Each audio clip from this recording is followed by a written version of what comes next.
이스라엘은 어떻게 될 것인가? 이것이 로마서 9장과 10장과 11장에 걸친 중요한 바울의 주제입니다. 이스라엘의 구원이 문제가 되는 것은 이스라엘은 예수를 믿기를 거부해서 망했는가 하는 것이죠. 거기에는 중요한 우리의 신앙적인 이해와 중요한 운명이 걸려 있습니다. 하나님이 시작하시고 약속하시고 함께 하셨는데도 결국 신앙에 실패하면 끝인가 하는 것이죠. 기독교 신앙의 운명은 누가 정하는가 하는 것입니다. 물론 하나님이 기회를 주셨고 먼저 찾아오신 것은 사실이지만 결국 결정은 우리 스스로에게 있는 것인가 하는 거죠. 오늘 1절에서 보는 바와 같이 그러므로 내가 말하노니 하나님이 자기 백성을 버리셨느냐 그럴 수 없느니라 이렇게 됐죠. 그렇지 않다.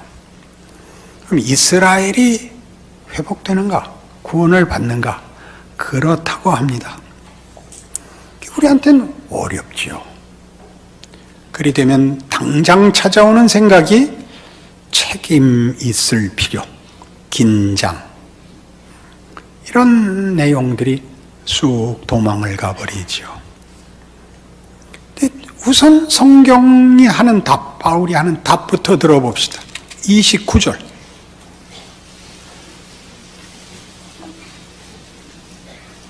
같은 로마서 11장 29절에 하나님의 은사와 부르심에는 후회하심이 없느니라.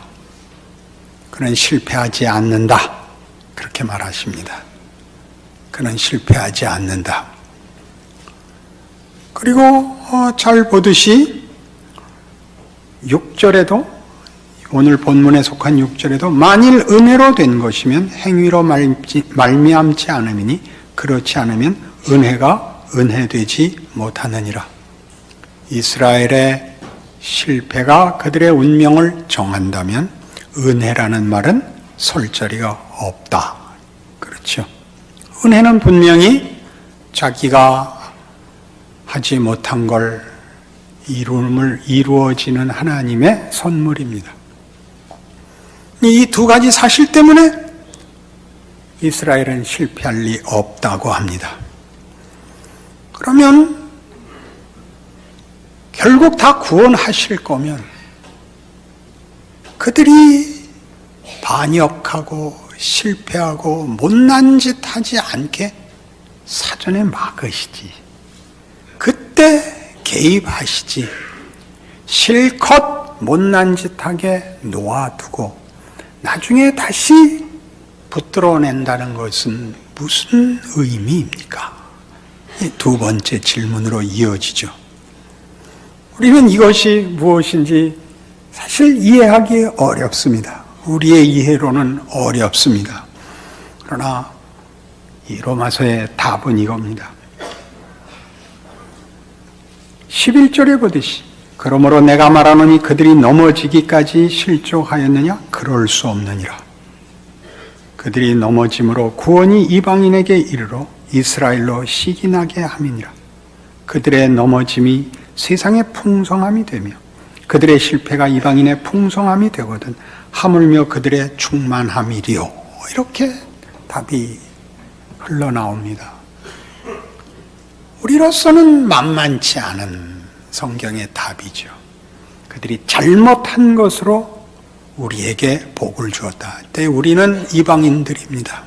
그들이 넘어짐으로 이방이 유익을 얻었다. 잘못한 것으로 좋은 걸 이루었다고요? 오해하지 않아야 됩니다. 우리의 완악함과 우리의 실패도 하나님의 구원을 목적으로 하는 은혜와 능력에 종속된다고 하는 것입니다. 그것이 그 하나님의 궁극적인 구원의 목적을 방해할 수 없답니다.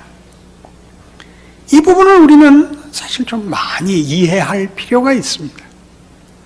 이 그것이 무엇인지 애매한 책임을 무너뜨리는 것 같고, 그리고 은혜를 얘기함으로써 우리를 모호하게 만드는 이 부분을 성경을 따라 분명하게 해야 합니다. 가장 대표적인 설명은 9장 시작했던 바로에 관한 이야기입니다. 9장 14절입니다. 그런즉 우리가 무슨 말을 하리요? 하나님께 불의가 있느냐? 그럴 수 없느니라. 모세에게 이르시되 내가 긍휼히 여길 자를 긍휼히 여기고 불쌍히 여길 자를 불쌍히 여기리라 하셨으니, 그런즉 원하는 자로 말미암음도 아니요 다른 박질하는 자로 말미암음도 아니요 오직 긍휼히 여기시는 하나님으로 말미암음이니라. 성경이 바로에게 이르시되 내가 이 일을 위하여 너를 세웠으니 곧 너로 말미암아 내 능력을 보이고 내 이름이 온 땅에 전파되게 하려 함이라 하셨으니, 그런즉 하나님께서 하시고자 하시는 자를 긍휼히 여기시고 하고자 하시는 자를 완악하게 하시느니라. 우린 이 부분이 어렵습니다. 하나님의 일을 하려고 바로를 완악하게 했답니다. 그럼 바로 책임이냐? 이게 우리가 묻고 싶은 거죠. 그럼 바로에게 책임이 없지 않습니까? 우리는 모릅니다. 성경이 하려는 얘기는 이것이고, 하나님이 하시는 일에 대한 우리의 초점은 이리 가야 됩니다. 바로가 있는 바람에 이스라엘은 풍성해졌답니다. 모세가 가서 이스라엘을 해방시킨 것은 사실이지만 바로가 있어서 그 구원이 얼마나 큰지, 그 구원을 목적을 하고 있는 이가 어떤 분인지가 너무나 풍성하게 나왔죠. 그 그림을 바로가 없으면 그릴 수가 없습니다.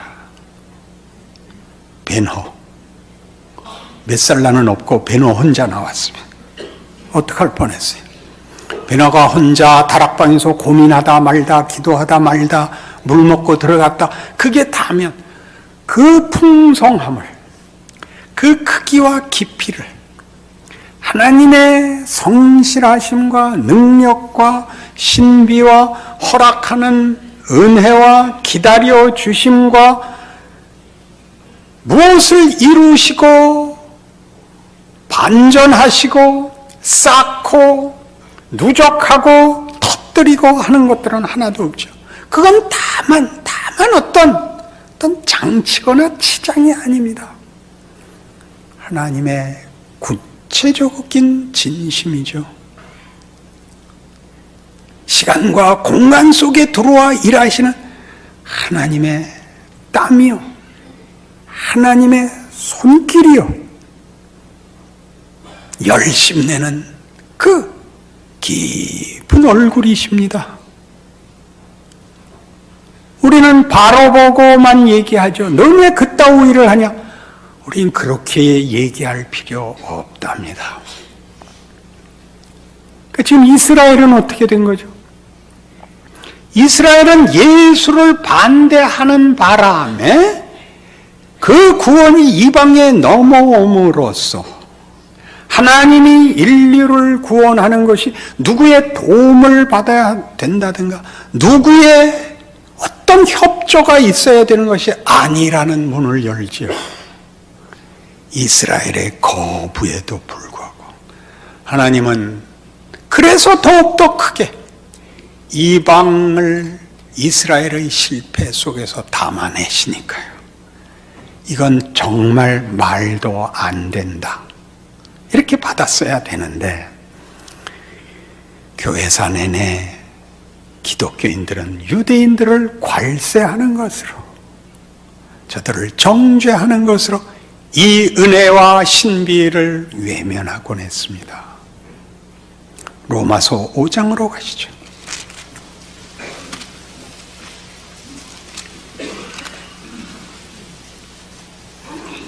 우리가 잘 아는 8절입니다. 우리가 아직 죄인 되었을 때 그리스도께서 우리를 위하여 죽으심으로 하나님께서 우리에 대한 자기의 사랑을 확증하셨느니라. 그러면 이제 우리가 그의 피로 말미암아 의롭다 하심을 받았으니 더욱 그로 말미암아 진노하심에서 구원을 받을 것이니, 곧 우리가 원수 되었을 때 그의 아들의 죽으심으로 말미암아 하나님과 화목하게 되었은즉 화목하게 된 자로서는 더욱 그의 살아나심으로 말미암아 구원을 받을 것이니라. 이게 무슨 뜻일까요? 예수께서 우리를 위하여 죽으십니다. 그의 죽음이 우리를 구원으로 인도했다면 그의 부활, 살아계심은 얼마나 더 큰 걸 하겠느냐, 이런 얘기입니다. 우리 쪽에서 얘기를 해볼까요? 우리는 예수를 죽였습니다. 죽인 것으로 구원을 받았습니다. 그래서 이제 그를 믿는다면, 죽인 짓으로도 이 은혜를 얻었다면 믿고 순종하는 것은 도대체 어디까지 갈 겁니까? 이 부분이 늘 감추어지죠. 우린 회개를 합니다. 회개해서 돌아왔으면 가던 길을 멈춘 것이 아니라 돌아와서 우리가 몰랐던 길을 가야지요. 회개는 가던 길을 멈춘 데서 고함 지르고 주저앉아 있을 자리가 아니고 돌아서 가셔야죠. 회개를 하셨으면 잘못에서 돌아서 순종하는 인생의 명예와 영광을 누리셔야죠. 이 여기 서서 회개한 자와 그렇지 않은 자를 심사하는데 그쳐서 우리는 바로를 욕하고 이스라엘을 욕하고 자책하고 있는 것입니다. 더 이상 죄를 짓지 않기로 한 것, 믿음을 가지기로 한 곳에서 서서 돌아선 자리, 화목한 자리, 믿음을 가진 자리를 걸어 나가지 않으면 와서 그 끝이 없는 회개만 하게 됩니다. 무엇을 잘못했습니다. 무엇을 잘못했습니다. 무엇을 잘못했습니다. 아무리 해도 답이 안 나와서 그 다음에는 손가락질을 할 수밖에 없습니다. 하나님 제보래요. 제보래요. 그게 아닙니다. 오늘 하는 이야기입니다. 이스라엘의 넘어짐이 이방에 부요함이 됐다면 그들을 받아들이는 용서까지의 은혜의 크기가 적용될 때는 도대체 인류에게 어떤 영광이 주어질 것인가 기대해보라. 그렇게 얘기하는 거죠. 우리는 이 문제가 사도 바울에게 얼마나 현실적인 문제였는지를 생각해야 됩니다. 즉, 이 이야기들은 논리적 이해로는 불가능한 것입니다. 그것이 사실이었기 때문에 바울에게 이 결론을 이해시키지요. 예수님이 우리가 죄인이었을 때 오셨습니다. 가장 중요한 거죠. 우리 로마서 하면서 계속 그 얘기했습니다. 예수님은 나를 위하여 2000년 전에 죽으셨습니다. 될지 안 될지 모르는 자를 위하여는 죽을 수 없습니다. 죽을까 말까 하고 계실 수는 있습니다. 죽으셨습니다. 과거요, 완료입니다. 그리고 우리에게 적용되고 있습니다. 완료된 운명을 우리에게 적용하고 계셔서 우리는 우리 삶 속에서 믿고 회개하고 순종하고 의심하고 실패하고 돌아서는 모든 일들을 어디까지 할 겁니까? 예수의 죽으심의 역사적 완료의 자리에 갈 것입니다. 거기가 믿음이 서는 자리죠. 거기가 믿음이 서는 자리인데 그 믿음을 성경식으로는 이스라엘은 이렇게 오해했다고 합니다. 10장입니다. 로마서 10장.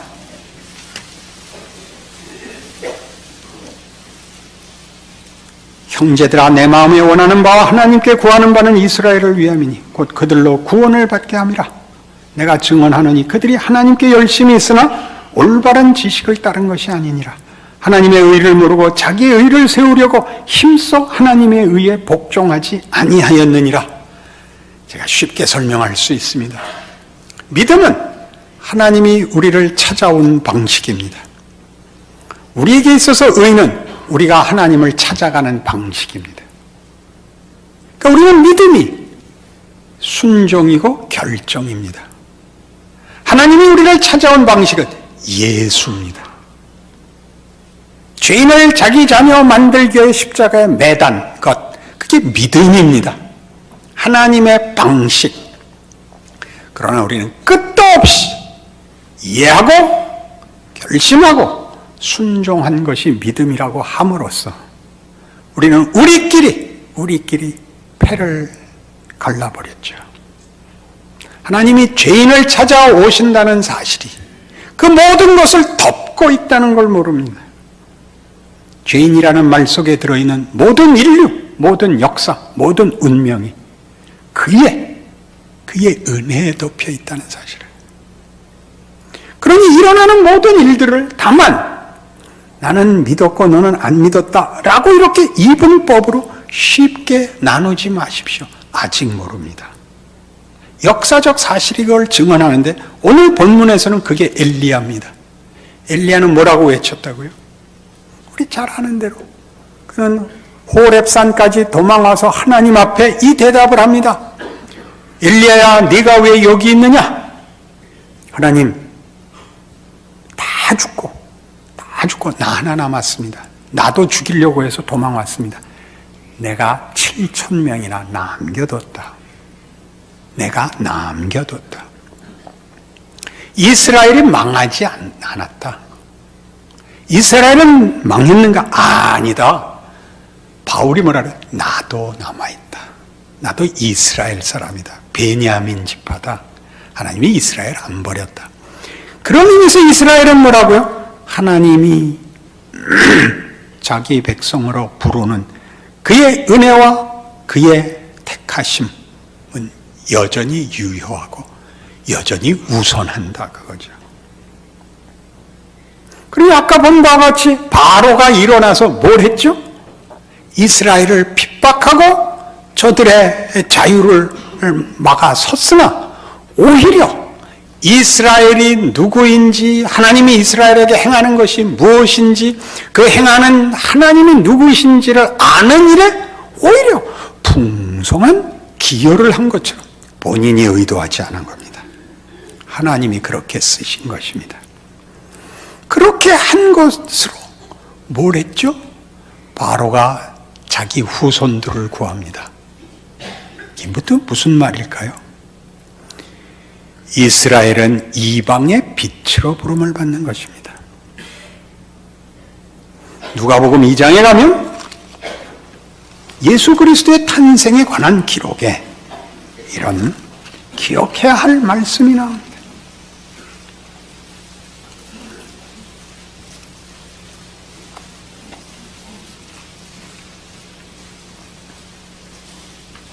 (25절입니다) 누가복음 2장 25절. 예루살렘에 시므온이라 하는 사람이 있으니 이 사람은 의롭고 경건하여 이스라엘의 위로를 기다리는 자라. 성령이 그 위에 계시더라. 그가 주의 그리스도를 보기 전에는 죽지 아니하리라 하는 성령의 지시를 받았더니 성령의 감동으로 성전에 들어가며 마침 부모가 율법의 관례대로 행하고자 하여 그 아기 예수를 데리고 오는지라. 시므온이 아기를 안고 하나님을 찬송하여 이르되 주제여, 이제는 말씀하신 대로 종을 평안히 놓아주시는도다. 내 눈이 주의 구원을 보았사오니 이는 만민 앞에 예비하신 것이요 이방을 비추는 빛이요 주의 백성 이스라엘의 영광이니이다. 이방을 비추는 빛이요 이스라엘의 영광이랍니다. 이어가죠. 그의 부모가 그에 대한 말들을 놀랍게 여기더라. 시므온이 그들에게 축복하고 그의 어머니 마리아에게 말하여 이르되 보라, 이는 이스라엘 중 많은 사람을 패하거나 흥하게 하며 비방을 받는 표적이 되기 위하여 세움을 받았고 또 칼이 내 마음을 찌르듯 하리니 이는 여러 사람의 마음의 생각을 드러내려 함이니라 하더라. 예수는 비방의 표적이 됩니다. 그는 이스라엘의 영광이고 이방의 빛인데 그는 비방의 표적이 될 겁니다. 고린도전서 1장에서 바울이 선언한 복음에 관한, 십자가에 관한 비밀은 이것이었습니다. 십자가의 도가 유대인들에게는 거리끼는 것이요 헬라인에게는 미련한 것이로되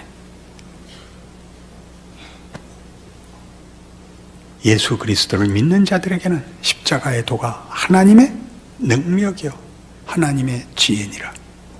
그 무슨 맞는 길과 틀리는 것으로 같은 차원, 수평적 차원에서의 이 길 저 길이 아니고 그걸 덮고 있는 위의 길입니다. 십자가의 도가 하나님의 능력이요 하나님의 지혜입니다. 이 모두를 끌어안고 있습니다.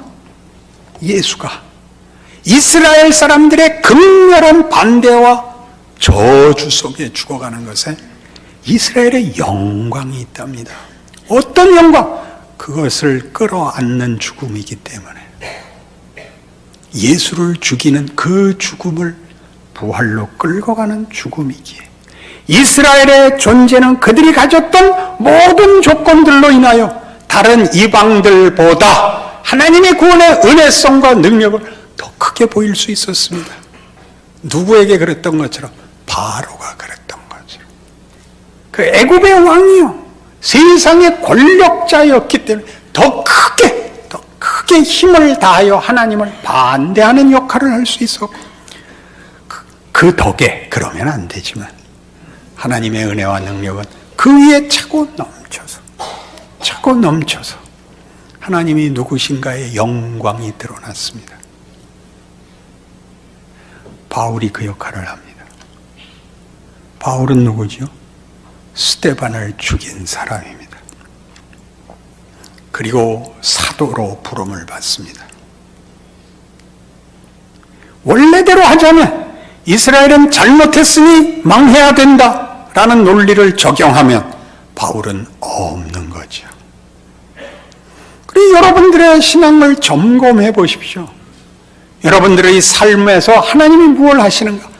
여러분이 자책하는 것들, 여러분들이 분노하는 것들이 여러분에게 무엇을 만드는가 보십시오. 은혜를 만들어야 됩니다. 은혜를. 잘했을 때보다 못했을 때 은혜가 더 클 수 있다는 것을. 우리 안에 바로가 있고 우리 안에 이스라엘이 있고 우리 안에 사울이 있습니다. 그게 변하여 바울이 되고 순종하여 예수의 죽음이 우리에게 부활을 가져왔으면 그 부활은 얼마나 더 큰 것을 가져오겠는가라는 그 감격이 있어야 됩니다. 그래야 여러분의 인생을 견딜 수 있습니다. 예수를 믿는다는 말이 갖는 힘을 알 수 있습니다. 괜찮아를 할 수 있게 되죠. 넘어지셨습니까? 일어나십시오. 넘어진 것이 여러분에게 은혜가 되고 실력이 되게 하시는 것이 십자가의 능력, 하나님의 은총입니다. 그러니 우리가 이스라엘의 완악함, 그들의 못난 것을 얘기할 때는 기껏 이 결론에 올 수밖에 없었습니다. 이스라엘이 실패하고 못난 짓 안 하게 묶을 수도 있었겠지만 그들을 내버려 두어서 자유를 누리게 하고 스스로 범죄하여 죄를 범한 것이 얼마나 손해인가를 알게 하는 것이 인류와 역사에 필요했다. 이 말 할 수 있습니다. 그러나 오늘 하려는 것은 그렇게 쉽게 그 문제를 하려는 것이 아닙니다. 폴 악트마이어라는 신학자가 있습니다. 로마서 주석을 썼는데 이 부분에서 아주 기가 막힌 조언을 합니다. 그것은 우리의 이해의 범주다.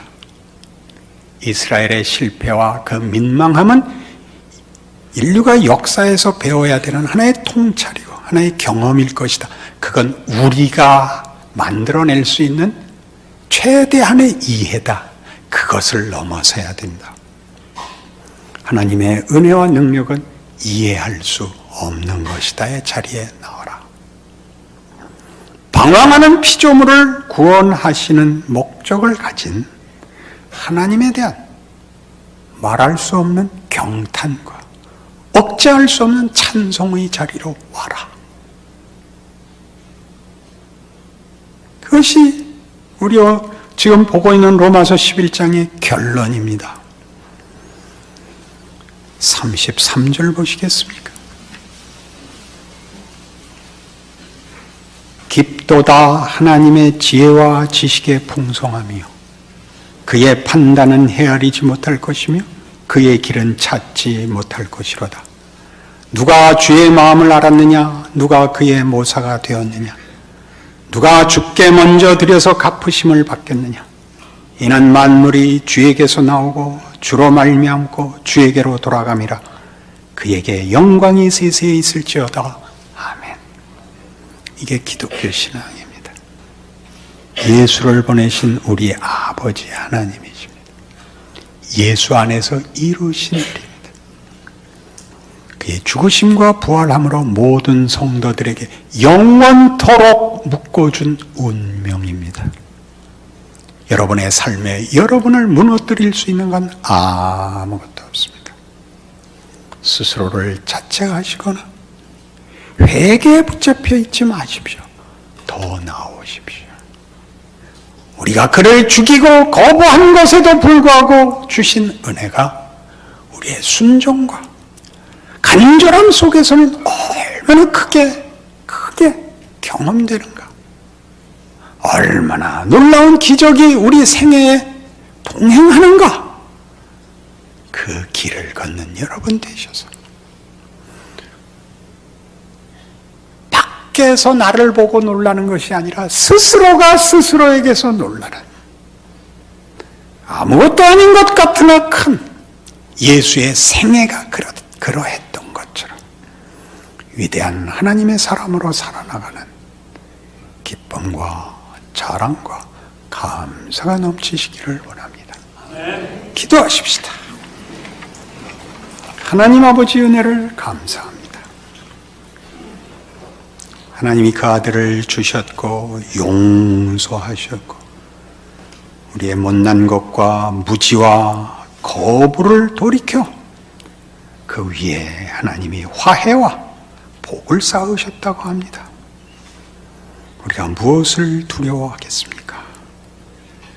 우리를 찾으러 오신 하나님이 은혜와 능력으로 그리고 우리를 사랑하심으로 이 모든 일을 약속하셨고 일하고 계신다는 사실을 확인했으니 우리 인생을 하나님의 자녀로 살 수 있게 하여 주시옵소서. 스스로의 인생을 믿음으로 자랑하는 그 진실한 현실을 살아내게 하사 다른 데서 답을 구하지 말고 자신과 자신의 생애에서 하나님의 능력을 확인하는 감사와 감격과 능력이 넘쳐나는 우리 믿음의 식구들 되게 하여 주시옵소서. 예수님 이름으로 기도합니다.